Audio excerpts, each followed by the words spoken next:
今頭起先來關心新北市新店區，昨下晡是落青公雨，有一片這個社區邊仔的土石是規個崩落去，真濟台停佇遐的汽車、烏多擺嘛攏做伙帶落去。新北市府有趕緊派人去勘查，初步判斷這社區的建築物本身是暫時無危險，已經透暝時間來穩定山架，賣裝這個監測的設備。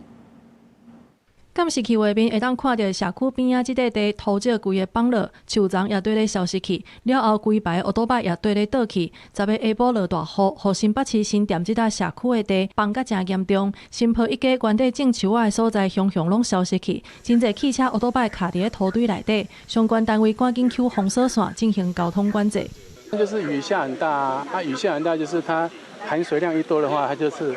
整個突然一瞬間就崩下去了。崩落的面積袂小，原地停佇咧頂頭的真濟台汽車、烏多擺直接側落，有車主目睭緊緊看到車當場出落山坎，想到當時的狀況，也是真驚嚇。我4點的時候，我帶小狗出來的時候，我牽狗進來的時候，就發現那個路跟土的地方是有一道縫的，是很明顯的一道縫。然後很奇怪，我就心裡覺得怪怪的，但是我沒有想到它會掉下來。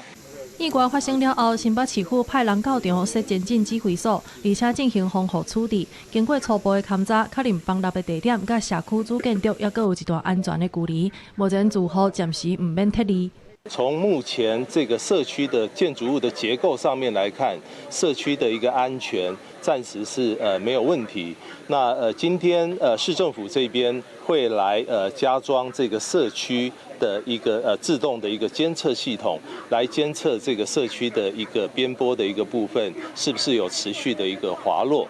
為了確保當地居民大的安全，市政府啟動監控機制，透暝時間針對道路做緊急保護的措施，包括用鋼架甲土咧抗暴棚，賣互雨水一直強，而且透過監測設備掌握地勢的變化。記者綜合報道。